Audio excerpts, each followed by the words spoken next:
Today, we're diving into a report with a really explosive claim, that there's a kind of treaty of treason being written, not in some backroom deal, but in the open, between the Russian state and a radical fringe of Silicon Valley. And to understand this ideology, you just have to look at this quote from one of its most powerful figures, Peter Thiel. This one sentence, it's the key that unlocks a whole worldview, one that sees democracy not as something to be cherished, but as a fundamental flaw in the system.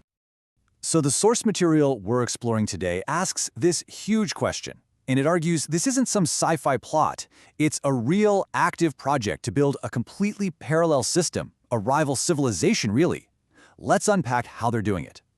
Now, let's be super clear. The report isn't saying there's a literal signed treaty. No, it's describing something much more modern, more resilient.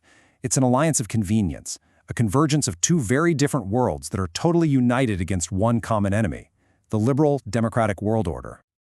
And this is the crucial part. This whole thing has moved way beyond just theory and blog posts. According to the analysis, it is now fully operational. They're not just talking anymore, you see. They are actively building the infrastructure for a world that's completely walled off from Western influence and especially Western sanctions.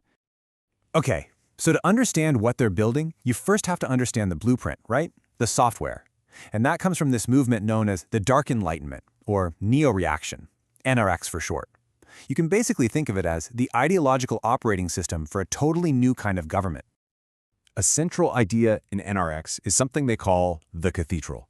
Now, it's not a building. It's their name for what they see as this giant, interconnected machine. You know, elite universities, the mainstream media, government agencies, all supposedly working in lockstep to enforce one progressive worldview.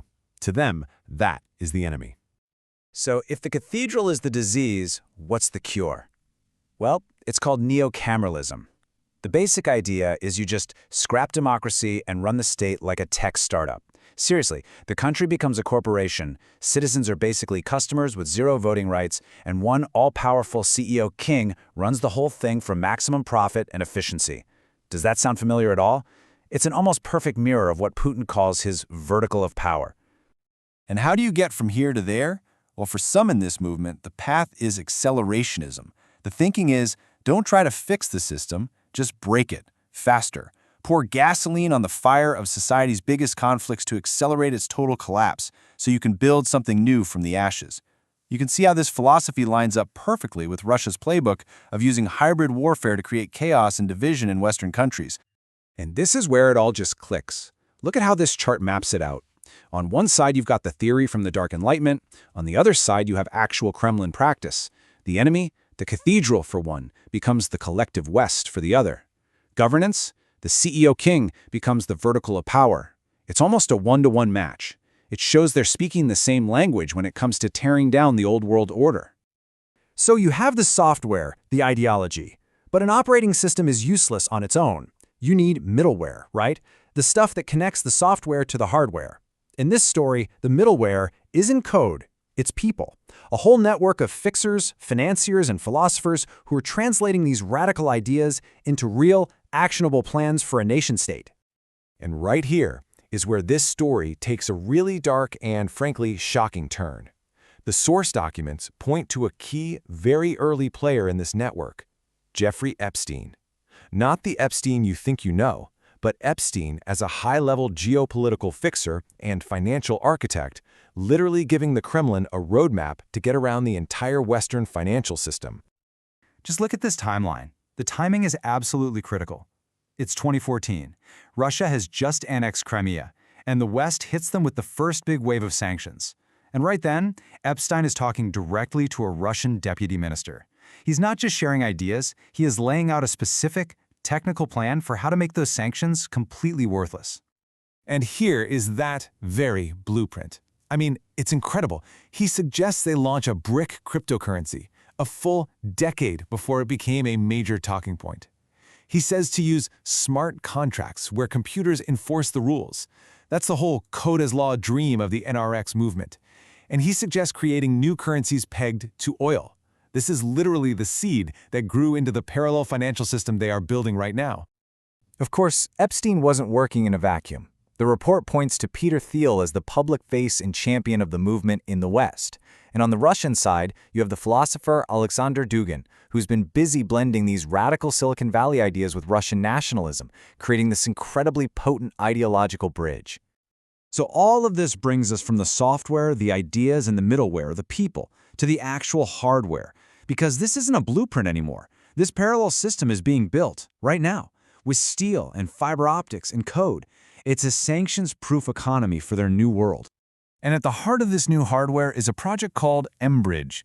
Think of it as a platform where countries' central banks can trade directly with each other, totally cutting out the current global system. So say Russia wants to buy something from China.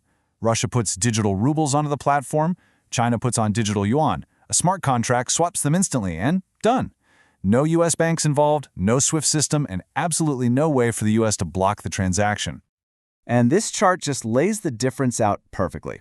The old SWIFT system, it runs on Western law. If the US Treasury says a payment is illegal, it stops. End of story.